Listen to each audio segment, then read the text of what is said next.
찾아가는 하나님의 말씀, 오늘은 신명기 13장 1절에서 5절까지 말씀을 가지고 은혜를 가지려고 합니다. 13장에는 좀 험한 이야기가 나오죠. 거짓 선지자들을 다 죽이라.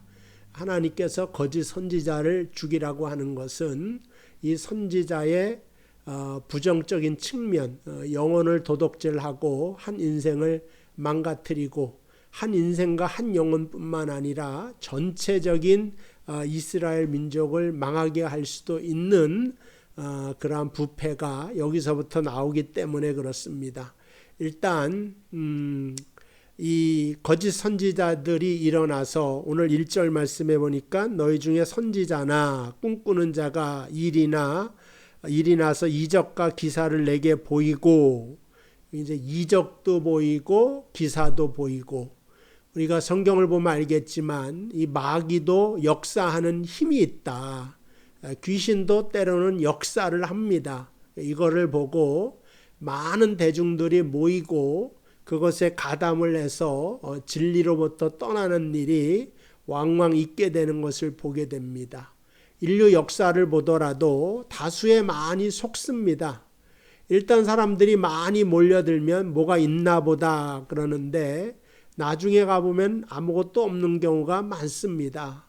그래서 성경적으로 보면은 다수가 옳았던 적은 별로 없어요. 일단 민주주의다 그럼 다수결의 원칙인데 그거는 상식선에서 보편 타당한 것을 어떤 그 다수의 지성이 집단 지성이 작용이 되어서 합리적인 것을 선택할 것이다 라고 하는 믿음을 갖지만, 그러나 뜻밖에도 역사적으로 보더라도 다수가 실수한 경우가 굉장히 많이 있다. 2차 세계대전에 나치즘, 그러면 독일 국민들이 나치를 굉장히 많이 따라다녔어요. 공산주의도 마찬가지죠. 공산주의가 굉장히 매력 있는 이론이거든요. 모든 사람이 평등하게 산다. 근데 우리가 실상을 보니까 모든 사람이 다 평등하게 가난하게 되고 못 살게 되고 1%의 공산당만 잘 살게 되더라. 뭐 이제 이런 거죠. 일본의 군국주의도 마찬가지죠. 천황 아래서 모이자 그래갖고 다 모였는데 그 모인 것이 진리를 말하지 않고 오히려 부패함의 원동력이 되었다 하는 것을 봅니다. 성경에서도 우리 12명의 정탐꾼 중에 10사람이 다수결의 원칙으로는 안 들어가야 되는데 그 다수결의 원칙에 이스라엘 백성이 혹했다가 그만 40년 동안 유리하고 방황하는 일을 겪습니다. 그러니까 신약에서도 마찬가지예요. 예수를 놓아주랴 바라바를 놓아주랴. 다수의 사람들이 바라바를 놓아달라 그랬어요. 이런 걸로 봐서도 다수의 의견이라고 언제나 옳은 것은 아니다 하는 것을 깨닫는데, 오늘 여기 선지자, 꿈꾸는 자, 이 거짓 선지자죠. 이적과 기사를 내게 보이고 이렇게 나왔으니까 능력이 안 나타나는 건 아니고 능력이 나타나는데 결국은 망하게 된다. 우리나라도 고종이라고 하는 임금이 사실은 그 무당하고 이렇게 무당이 있거든요. 그 무당의 이름을 제가 잘 진짜가 들어가는 무당인데 하여간 이 무당이 몇 번 신통력을 보여준 것 같아요. 뭘 한 2번 맞췄어요. 철석같이 믿고 국사를 대신들과 돌보지 않고 전문가와 돌보지 않고 무당이랑 상의했다. 민비랑 같이 뭐 명성황후라고 하지만 사실은 또 명성황후가 뭐 그렇게 또 구한말 시대에 또 지혜롭게 살았던 여인도 역사적으로 아니다라고 하는 뭐 평가가 있습니다. 사학자 중에서는 뭐 이런 역사적인 인물에 대한 평가는 오늘 이 시간의 내용은 아니고요. 그러니까 거짓 선지자에 잘못 빠지게 되면 나라가 망할 수도 있다는 거예요. 무당을 쫓아가다가 이 우상 속에서 우리나라가 일본의 식민지에 들어가게 되고 나라를 세우지 못하는 일을 겪게 됩니다. 그러니까는 예전에 그 고려가 망할 때도 그 신돈이라고 하는 중이죠. 이 사람이 또 혹세무민하고, 그러니까 이러한 거짓 선지자들이 일어나서 어떠한 뭐라 그럴까, 나라를 부패하게 만들고 그러면 이거는 망하는 일이 됩니다. 그러니까 하나님께서 오늘 어떻게 말했냐? 이런 거짓 선지자들을 죽이라고 하는, 어떻게 보면 참 무서운 말씀을 하시고 있습니다. 그러니까 이러한 무서운 말씀을 하실 때는 그 폐해가 커서 우리가 조심해야 된다. 꿈꾸는 자라 그랬잖아요. 그러니까 내가 좀 뭘 본다 이거죠. 이상을 보았다. 그러면 일단 좀 조심을 해야 돼요. 사실은 말씀이 없을 때는 하나님 계시로, 특별한 계시로 나타나셔서 말씀을 하셨단 말이죠. 근데 우리에겐 성경이 있잖아요. 이미 하나님이 다 가르쳐 주셨어요. 처음부터 창세기부터 요한계시록까지 시작과 마지막을 다 계시하고 가르쳐 주고 구원의 길도 알려주셨어요. 사실은 그렇게 옛날처럼 하나님이 보여주질 않으세요. 왜냐? 그럴 필요가 없기 때문에 그렇습니다. 근데 자꾸 잠만 자고 일어나면 꿈을 꿨다고 하는 사람들이 일어나는데, 우리 주변에 없으니까 없는 것 같지만 사실은 굉장히 많습니다. 한국에 가서도 자칭 재림 예수가 수천 명은 됩니다. 정말로. 또 자기가 하나님이라고 외치는 사람이 있어요. 이것도 한 수백 명 돼요. 하나님이라고. 그리고 또 거기에 쫓아가고 따라가는 사람이 있어요. 인간이 이제 그만큼 연약한 거라고 볼 수가 있습니다. 근데 하나님께서 이렇게 뭘 봤다고 하는 사람, 그 다음에 예언한다고 하는 사람을 함부로 따라다니지 말라. 그들에게 이적과 기사가 혹시 나타나도 아니다 이거죠. 사실은 그 우상이라고 하는 것은 허상이다 그런 거죠. 우상이라고 하는 건 없어요. 허상이다. 왜냐? 하나님만이 유일한 신이기 때문에 그렇습니다.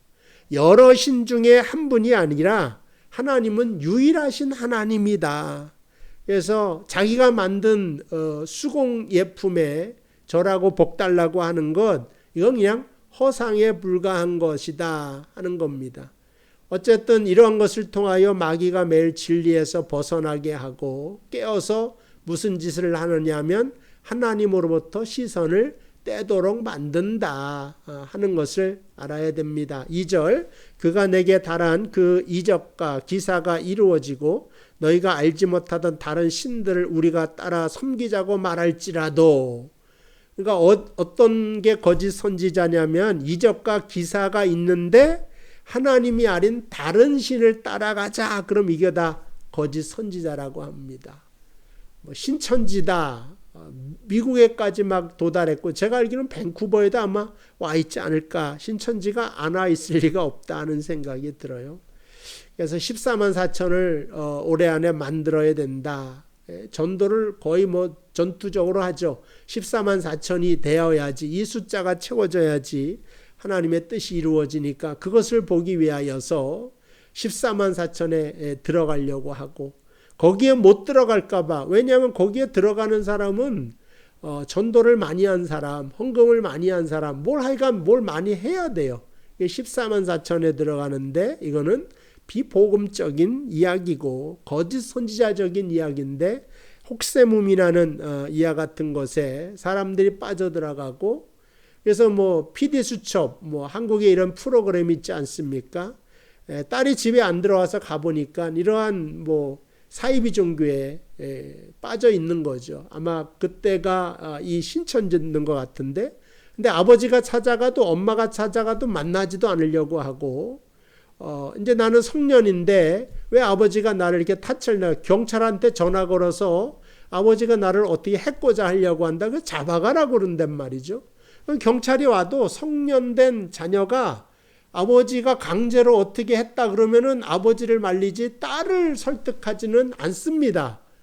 그러니까 영혼도 지배하고 이성도 지배하고 육체도 지배하고 인생을 지배해서 망가뜨리게 만드는 일들을 하는데, 이러한 것들이 또 공동체를 해하고 나라까지도 흔들리게 만드는 일을 합니다. 하나님 말씀에 내 부모를 총정하라. 이거는 진리된 말씀입니다. 물론 기독교가 윤리와 도덕은 아니죠. 그런데 윤리와 도덕을 넘어서 있는 것이 무시하라고 하는 것은 아니라는 거죠. 사실은 가족관계를 깨고 사람의 보편적인 도덕성을 파괴하는 것은 기독교의 정신이 아닙니다. 하나님께서 십계명이나 계명을 통하여 가르쳐 준 것은 이 세상의 상식보다 더 높은 경지를 말하는 것이지 이 상식을 무너뜨리고 살라고 하는 것은 아니다. 그래서 예수님이 열매를 보고 그 나무를 안다 그랬는데 여기서 열매는 그 뿌리가 어디에 있는가 그걸 항상 살펴보라는 거예요. 뿌리가 하나님과 연결되어 있지 않으면 부패하는 겁니다. 우리가 항상 하나님의 말씀과 연결되어질 때 우리 항상 건강해질 수가 있다 하는 겁니다.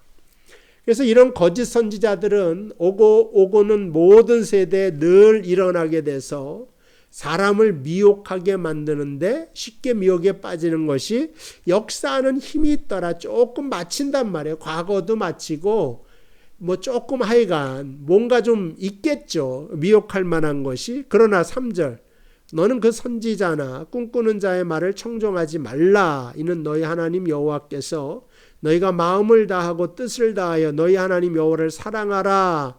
사랑하는 여부를 알려하사 너희를 시험하심이니라.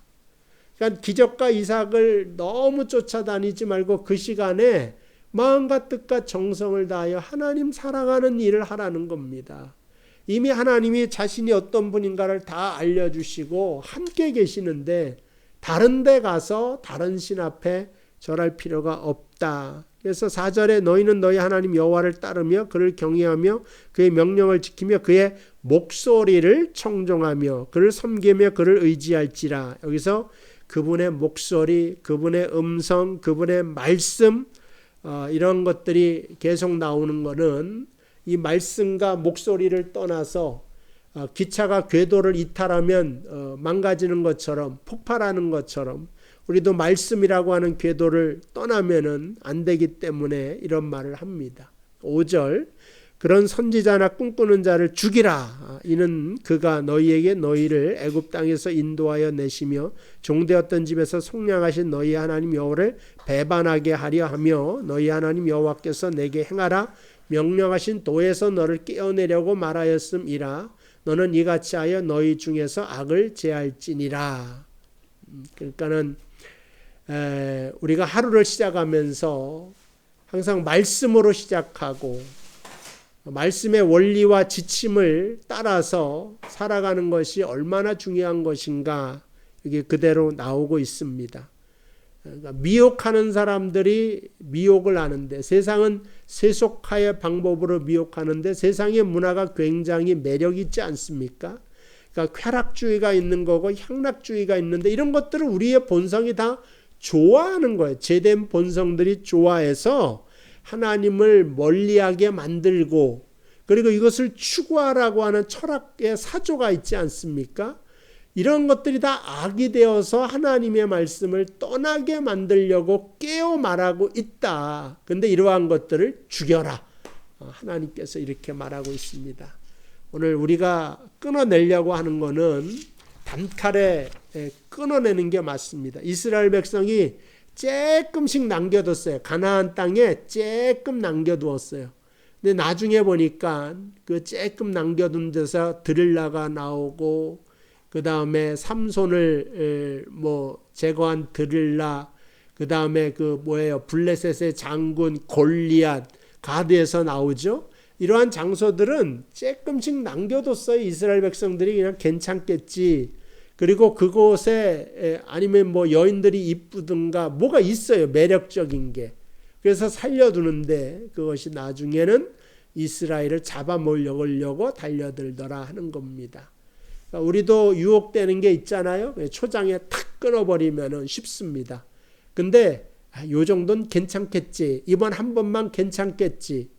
그러다 보면 내가 헤어나올 수 없는 수렁에 빠져 있는 것을 발견하기도 합니다.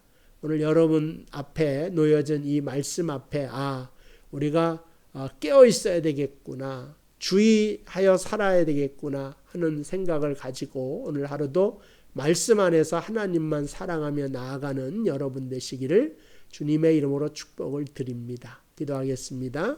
하나님 감사합니다. 세상은 세상의 방법으로 우리를 유혹하고 그 방법이 매력 있게 보이기도 하고 들리기도 합니다. 그러나 우리 사랑하는 성도의 귓가에는 하나님 말씀만 듣게 하여 주옵소서. 예수님의 이름으로 기도하옵나이다. 아멘. 감사합니다. 내일 이 시간에 뵙도록 하겠습니다.